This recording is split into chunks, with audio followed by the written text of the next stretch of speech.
तर नमस्कार मंडळी. आपली आवडती मालिका म्हणजेच जुळली या गाठ ग ही मालिका आता आपल्याला वेगळ्याच वळणावर येऊन पोहोचलेली आजच्या व्हिडिओमध्ये पाहायला मिळणार आहे. कारण आपण विचारसुद्धा केलेला असेल की दामिनी एवढ्या मोठ्या थराला जाऊ शकते. तिनं तर खून केलेलाच आहे हे आपल्याला माहितीच आहे, पण ती अजून धैर्यासमोर एवढा नालायकपणा एवढा बेजबाबदारपणा करेल असं आपण विचारसुद्धा केला नसेल. तर मग आता तुम्हाला प्रश्न पडलाच असेल नक्की दामिनीने केले काय. तर दामिनीने आता हे कृत्य केलेलं असतं की तिने आता डायरेक्ट धैर्याला धमकी देण्यासाठी तिने सावीच्याच गळ्याला आता बंदूक लावलेली असते. पण ती आता सावीला मारून टाकेल का तिला, म्हणजे तिने तर आता धैर्याला धमकी दिलेलीच आहे, पण ती आता सावीच्या डोक्याला तिने बंदूक लावलेली. याचा अर्थ ती आता सावीला मारून टाकेल का, आणि तिचा जो काही बदला आहे सावीचा ती आता सावीकडून बदला घेईल का, असं आता आपल्याला या व्हिडिओमार्फत पाहायला मिळणार आहे. त्यामुळे हा व्हिडिओ खूपच इंटरेस्टिंग जबरदस्त असणार आहे, धमाकेदार असणार आहे. त्यामुळे तुम्ही हा व्हिडिओ शेवटपर्यंत पाहत राहा. आता इकडे सावीला तर कळलेलं असतं, नंबर तर मिळालेला असतो आणि कन्फर्म असतं की हा तोच माणूस आहे. त्यानंतर मग आता इकडे पोलीस लगेच दामिनीला कॉल करतात. आता त्यांनी कॉल का केलेला असतो, कारण धैर्याने त्यांच्याकडे पुरावा दिलेला असतो आणि आता वरतून ऑर्डर वगैरे आलेली असते, त्यामुळे पोलिसांना गाडी शोधावीच लागणार असते. त्यामुळे आता तशी बातमी ते दामिनीला सांगणार असतात. म्हणजे थोडक्यात त्यांना काय करायचं असतं, म्हणजे दामिनीची ती गाडी असते हे तर त्यांना माहितीच असतं, पण आता ते तिला अशासाठी कॉल करतात की म्हणजे त्यांनी त्या गाडीचा शोध घेऊच नाही यासाठी दामिनीने त्यांना पैसे द्यावे, यासाठी पोलिसांनी दामिनीला कॉल केलेला असतो. पण दामिनीला ते ॲटिट्यूड येतो. तिला असं वाटतं ती गाडी सापडणारच नाही आहे, त्यामुळे पोलिसांना पैसे देऊन मी काय करू, फुकटचे पैसे कशाला वाया घालू. त्यामुळे ती त्या पोलिसांना असं बोलते की ती गाडी तुम्हाला भेटणारच नाही, त्याची किंमत मी का मोजून, असं आता ती बोललेली असते आणि फोन डायरेक्ट कट करते. मग त्या पोलिसाला राग येतो, कारण तिने फोन कट केलेला असतो आणि मग त्यांना म्हणजे तिने पैसे दिलेले नसतात या अर्थी. मग आता त्यांना वरतून ऑर्डर असते, त्यामुळे ते आता विचार करतात की हिचा माज कसा मोडायचा हे तर मी नक्कीच बघेल आणि हिला आता प्रत्येक गोष्टीची किंमत मोजावी लागणार, असा तर त्या पोलिसांनी निश्चय केलेला असतो. आता इकडे ह्या त्रिकुटचा प्लॅन चालू असतो, त्रिकुट फ्रेंडचा प्लॅन चालू असतो की काही करून तो नंबर आपल्याला धैर्यांपर्यंत पोचवावा लागेल, असा आता ह्यांचा प्लॅन चालू झालेला असतो. पण तो आता नक्की कसा काय पोहोचवायचा हा आता त्यांच्यासमोर सगळ्यांसमोर प्रश्न उपस्थित असतो. कारण यांनी जर नंबर वगैरे लिहिले तर धैर्याला त्याचा म्हणजे ह्यांचा अक्षर कळू शकतं आणि मग नंबर वगैरे लिहून देणे हे काही त्यांच्यासाठी पॉसिबल नसतं. त्यांचा आता प्लॅन चालू झालेला असतो. आता सावीला प्लॅन सुचलेला असतो की कशा प्रकारे नंबर द्यायचा. आता हे तर आतमध्ये सगळं बोलत असतात आणि आता इकडे जी इरा असते ती बाहेरून सगळं कान लावून ऐकत असते. ती तिथं बोलते की ह्यांचा नक्कीच काहीतरी प्लॅन शिजतोय, यांच्याकडे मला जरा लक्षच द्यावं लागेल, असं आता ती बोलत असते. आणि तिला जे काही म्हणजे सावी वगैरे बोलत आहेत त्यातच सगळं तिला म्हणजे ऐकू येत असतं थोडंफार.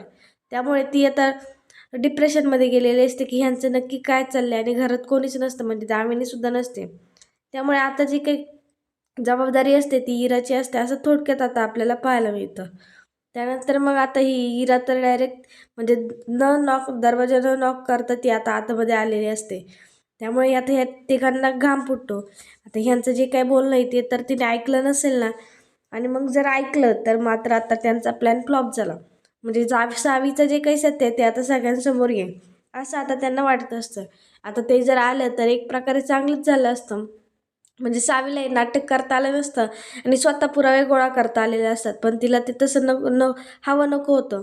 त्यामुळे मग आता त्यांना प्लॅन करावाच लागतो. आता हे इराने ऐकलेलं असतं की म्हणजे आपण धैर्याला नंबर कसा द्यायचा एवढंच वाक्य तिने ऐकलेलं असतं आणि ती तिथे येते आणि ह्यांना विचारते धैर्याला कोणता नंबर द्यायचा आहे. त्यामुळे आता सावी नाटक करते वेड्यावानाचं आणि ती बोलते की आम्ही खेळतोय आणि आम्हाला त्याचेच नंबर धैर्याला द्यायचे, आमच्या फ्रेंडला द्यायचे, आम्ही तर सगळे फ्रेंड आहे, तो आमची फ्रेंड नाही आहे. आणि मग आता ती असं करून आता तिने हिराला बाहेर हाकलून दिलेलं असतं, असं आता आपल्याला पाहायला मिळणार आहे. त्यानंतर मग आता धैर्य घरी येणार असतो, त्यामुळे आता ह्यांच्याकडे वेळ फार कमी असतो. त्यांना काही करून आता धैर्याला कोणत्याही परिस्थितीत नंबर आजच्या आज मिळवून द्यायचा असतो, कारण ती जर गाडी गेली तर मात्र ह्यांच्याकडे कोणतेच पुरावा उरणार नाही आणि दामिनीनेच ती गाडी घेतली होती असं सुद्धा कळणार नाही. त्यामुळे आता त्यांनी इन्व्हलपमध्ये पेपर म्हणजे पेपरने कसं आपण वाक्य तयार करतो, तसे आता त्यांनी एक एक अक्षर खोडून आता पूर्णपणे वाक्य तयार केलेलं असतं आणि ते इन्व्हलप आता त्यांनी धैर्यच्या गाडीच्या तिथं ठेवलेलं असतं. आणि आता हे सगळे हॉलमध्ये खेळत असतात. तेवढ्यात धैर्य तिथे येतो आणि धैर्य बोलतो की चांगलाच खेळ रंगलाय म्हणून तुम्ही खूप खुश आहे, असंच छान छान खेळा, म्हणजे असं त्यांनी सांगितलेलं असतं. आणि तो सावीला बोलतो, सावी मला एक काम आहे, मी जरा बाहेर जाऊन येतो, तोपर्यंत रीना पार्क तुम्ही खेळा. तर सावी उठते आणि सावी धैर्यला बोलते की तू मला काय बोलला होता, तू आजचा पूर्ण दिवस आमच्यासोबत असणार, तू ऑफिसला नव्हता ना जाणार, तू माझ्यासोबतच असणार होता ना, असं ते विचारते. पण धैर्य बोलतो नाही ग, महत्वाचं काम आहे त्यामुळे जायला लागेल. त्यामुळे आता धैर्य त्याच्या गाडीजवळ येतो, गाडी उघडायला पाहतो तर मग आता दरवाजामध्ये आता इन्व्हलप अडकवलेला असतात. तर तो विचार करतो धैर्यासाठी कोणी दिला असेल म्हणून, पण तो उघडून पाहत नाही. त्यामुळे तो वॉचमॅनला विचारतो, वॉचमॅनला सुद्धा कळत नसतं की नक्की ते कोणी ठेवले. आता आपल्याला तर माहिती ते इन्व्हलप सावी यांनी ठेवलेलं असतं आणि त्याच्यात गाडीवाल्याचा नंबर असतो, पण धैर्याने अजून ते उघडलेलं नसतं. त्याच्यामुळे त्याला नक्की इन्व्हलपमध्ये काही कळलेलंच नसतं. तो घरात येतो, सगळ्यांना विचारतो कोणी ठेवले, नीता अवंती कुठे, दामिनी कुठे, म्हणजे सगळ्यांना विचारतो, पण घरात कोणीच नसतं, फक्त इरा असते. त्याच्यामुळे मग तो धैर्य विचार करतो की इन्व्हलप नक्की कोणी ठेवलं असेल आणि हे धैर्यासाठी लिहिले, त्यात ह्यात माझ्यासाठी काय असेल. मग तो म्हणजे पराग असतो, तो त्याला बोलतो की धैर्य उघडून तरी बघ काय येतात. तर मग धैर्याने ते इन्व्हलप जे काय असतं ते उघडून पाहिलेलं असतं. आता गाडी मालकाचा नंबर, त्याला पहिलं काही कळत नाही की कोणत्या गाडी मालकाचा नंबर. मग त्याच्या डोक्यात तूप पेटते की सावीच्या वडिलांचा ज्याने ॲक्सिडेंट केलाय त्या गाडी मालकाचा नंबर हा आहे. त्याला नंतर लक्षात येतं. त्यामुळे तो खुश होतो कारण आता त्याला गाडी मालकाचा नंबर मिळालेला असतो. पण तो प्रश्नात पडतो की हा नंबर त्याला नक्की कोणी दिला असेल. त्यामुळे पराग त्याला बोलतो की अरे एवढा का विचार करतोय, त्याला फोन करून बघ. मग तो आता त्या गाडी मालका म्हणजे त्या नंबरवर फोन करतो, पण तो नंबर लागत नाही. मग धैर्य विचार करतो की हा नंबर मी पोलिसांना देतो आणि त्यांना शोध घ्यायला लावतो. त्यानंतर मग आता धैर्य पोलिसांना फोन करतो. मग आता पोलिसांना तर हेच हवं होतं कारण ते आता दामिनीच्या विरोधात केलेले असतात. कारण दामिनीने त्यांची किंमत मोजलेली नसते, त्यांना थोडक्यात इज्जत दिलेली नसते, त्यामुळे त्यांच्या डोक्यात तो राग असतो. त्यामुळे पोलीस फोन उचलतात आणि पोलिसांना सुद्धा हेच हवं होतं, त्यामुळे ते बोलतात की द्या नंबर म्हणून. तर मग आता धैर्यने पोलिसांना नंबर सेंड केलेला असतो. त्यामुळे मग आता पोलिसांनी त्यांच्या कॉन्स्टेबलला सांगितलेलं असतं की ह्या माणसाला माझ्यासोबत ताबडतोब लवकर आणा म्हणून. हा आपल्यासाठी खूप मोठा पुरावा आहे असं आता त्यांनी सांगितलेलं असतं. तर मग आता ते पोलीससुद्धा कामाला लागलेले असतात कारण त्यांना दामिनीला किंमत मोजावी लावायची असते. तर मग आता धैर्य सावीकडे येतं आणि सावीला खुश होऊन बोलतो की सावी तुझ्या वडिलांचा जो कोणी गुन्हेगार आहे, म्हणजे त्यांचा खून जो जो कोणी केलेला आहे त्या माणसाला मी आज तुझ्यासमोर म्हणजे रात्रीपर्यंत उभं करणार आणि आता आपल्या म्हणजे तुझ्या वडिलांना न्याय मिळवून देणार, असं थोडक्यात आता तिथे धैर्याने आपल्याला बोललेलं पाहायला मिळतं. आता धैर्य खूप खुश असतो, पण सावीला काही आनंद साजरा करता येत नाही. तिला नाटकच करायचं असतं, म्हणजे तिच्या योग्यतेचं हे नाटकच असतं. नाही तर तिने जर नाटक केलं नाही तर तिच्या जीवावर बेतू शकतं. त्यामुळे ती नाटक करते आणि ती त्याला विचारते की काय काय बोलतोय तू फ्रेंड, मला काही कळत नाही आणि मला काहीच कळत नाही, ती असं बोलत असते. तिला सगळं कळत असतं पण तिला वळून द्यायचं नसतं, त्यामुळे ती हे नाटक करत असते. त्यानंतर धैर्य पराग आणि रीनाला बोलतो की सावीच्या वडिलांचा ज्यांनी कोणी ॲक्सिडेंट केलाय त्याला तर मी आता लवकरच पकडणार आणि सावीच्या वडिलांना न्याय नक्की मिळणार. आणि ह्याच प्रकारे सावीसुद्धा म्हणजे सावीची सुद्धा मेमरी परत येण्यासाठी तो असं बोलतो की मी आता सावीला स्टुडिओमध्ये घेऊन जातो, म्हणजे तिथे गेल्यानंतर तरी तिला असं वाटेल नाही का की मी इथं आलेली होते, हे माझं आहे, थोडं तरी मेमरी परत येईल असं आता त्याला वाटत असतं. त्यामुळे तो तिथे बोलत असतो आणि हे सुद्धा बोलत असतो की हा माझ्यासाठी खूप मोठा पुरावा आहे. आता हे सगळं बोलणं त्याचं इरा ऐकत असते आणि इराला म्हणजे कळतं की हा तिला स्टुडिओमध्ये घेऊन जाणार आहे. त्याच्यामुळे आता तिचं म्हणजे तोंड खूपच वाईट झालेलं असतं आणि तिला धैर्य आणि सावी एकत्र नको हवे होते. पण नियती असते, नियतीचा खेळ असतो, कर्माचे भोग असतात. धैर्य आणि सावी एकत्रच असतात. हे तिला कळत नाही की धैर्यासाठीच सावी बनली आहे, सावीसाठीच धैर्य बनलं आहे. त्यानंतर आता पोलिसांना तो माणूस सापडलेला असतो आणि आता त्या पोलिसाची कस्टडी जी असते म्हणजे त्या माणसाची जी कस्टडी असते ती पोलिसांकडे आलेलीच असते. त्यामुळे आता पोलीस इतके खुश झालेले असतात की आता त्यांना दामिनीला कशी किंमत मोजायला लावायची हे आता त्यांना चांगलंच माहिती असतं. त्यानंतर मग आता दामिनी घरी आलेले आपल्याला पाहायला मिळते. तर घरी आली होती तर मग आता इरा खूपच बडबड करत असते, खूपच वाढीपणा तिथे करताना म्हणजे तिला जे काही सत्य ते माहिती असतं त्यामुळे ती वाढीपणा करत असते. त्यानंतर मग आता दामिनी विचारते की धैर्य कुठे आहे आणि त्या म्हणते म्हणजे घरातले कुठे आहे सगळे. तर घरात कोणीच नसतं. तर मग आता हिरा बोलते की कोणाला कुठे जाऊन सांगायची सवय तरी आहे का, असं ती बोलत असते. आणि मग आता दामिनीचं लक्ष त्या इन्व्हलपकडे जातं. आता त्या इन्व्हलपवरती धैर्यासाठी लिहिलेलं असतं आणि इराने हे सुद्धा सांगितलेलं असतं की धैर्याला कोणता तरी पुरावा मिळाला आहे, त्यांचं काहीतरी बोलणं चालू असतं. त्यामुळे दामिनी लगेच ते इन्व्हलप खोलायला घेते आणि ते वाचते. आता त्यात तर लिहिलेलं असतं गाडी मालकाचा नंबर. ती त्या इरापासून ते लपवते आणि त्या इराला तिथनं जायला सांगते आणि इराला बोलते की मला एक इम्पॉर्टंट कॉल करायचा. आता याचा अर्थ दामिनीने खून केलेला आहे हे फक्त दामिनीलाच माहिती आहे आणि ते आता इराला तिला कळून द्यायचं नसतं की नक्की हिचा काय प्लॅन चालू आहे. त्यामुळे आता तिने लगेच पोलिसांना म्हणजे तिने स्वतःहून फोन केलेला असतो. आता मग पोलिसांना ॲटिट्यूड येतो. पोलीस त्याला बोलतात की तुम्ही चक्क मला फोन केला म्हणून. तर मग आता दामिनी बोलते की तुम्हाला धैर्याने कोणत्या गाडीवाल्याचा नंबर दिलाय का. तर मग ते पोलीस बोलतात की हो दिलाय आणि मी त्याला पकडलं सुद्धा आहे, मी माझी ड्युटी केली असं आता ते थोडक्यात बोलतात. आणि तिला एवढं सुद्धा बोलून दाखवतात की मी मागाशी तुम्हाला किंमत मोजायला लावली होती, पण तुम्ही स्वतःच्या ॲटिट्यूडमध्ये म्हणजे स्वार्थासाठी तुम्ही तर फोनच माझा कट केला, त्यामुळे मला माझी ड्युटी करावी लागली, असं थोडक्यात आता ते पोलीस तिथे सांगतात. म्हणजे ते पोलीससुद्धा लालचीच असतात, त्यांनासुद्धा पैसे हवे असतात आणि पैशासाठी त्यांनी हे सगळं काम केलेलं असतं थोडक्यात. आता ते दामिनीला धमकावतात कारण त्या पोलिसांनी अजून म्हणजे त्या पोलिसांच्या कस्टडीत तो माणूस आलेला असतो आणि त्या माणसाकडून फक्त बोलून म्हणजे वधवून घ्यायचं असतं की हो तो फोन म्हणजे ती गाडी दामिनीने नेली होती असं आता त्या माणसाला फक्त बोलायचं असतं.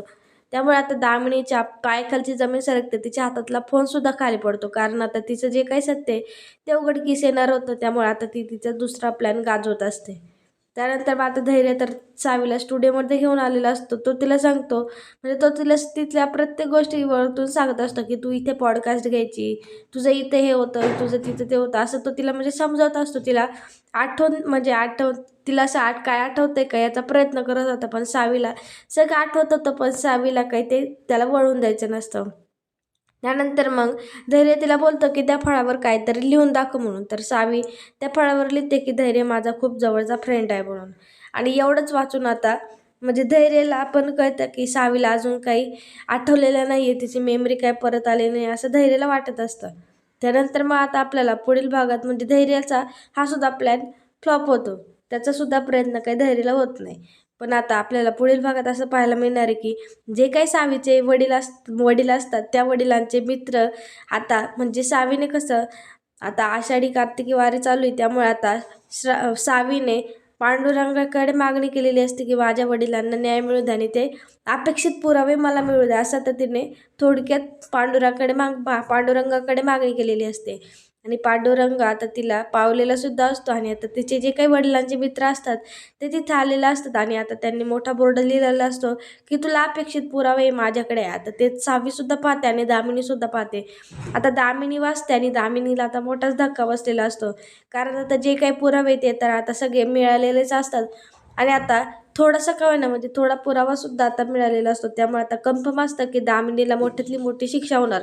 त्यामुळे दामिनी आता खूप अशी रागात आलेली असते, ती चिडलेली असते, तिला काय करावं आणि काय नाही हे कळत नाही. तिच्या थोडक्यात पायाखालची जमिनी सरकलेली असते कारण तिला असं वाटत असायचं की तिचा प्लॅन कोणालाच कळणार नाही, तिचं जे काही सत्य आहे कोणापुढेच येणार नाही. पण पोलिसांनी सुद्धा आता गेम खेळलेला असतो, पोलिसांनी सुद्धा आता किंमत मोजायलाच लावलेली असते. त्यामुळे आता सगळे पुरावे मिळालेले असतात. सावी लगेच सगळे पुरावे घेऊन धैर्याकडे देते आणि धैर्याने आता ते सगळे पुरावे हे पोलिसांच्या ताब्यात दिलेले असतात. त्यामुळे आता पोलीस दामिनीला अटक करण्यासाठी घरी आलेले असतात. पण आता तिथे दामिनी वेगळाच खेळ खेळताना आपल्याला दिसणार आहे. तर मग आता ही काय खेळ खेळणार आहे, तर पोलिसांनी तर आता दामिनीला पकडलेलं असतं पण तिथे सगळेजण असतात. पण आता दामिनीला काय अटक व्हायचं नसतं, त्यामुळे आता तिने धैर्याला धमकी देते. आता धैर्याला कशी काय धमकी देते आणि धैर्य तिच्या धमकीला नक्की पावेल का असं काहीतरी असतं.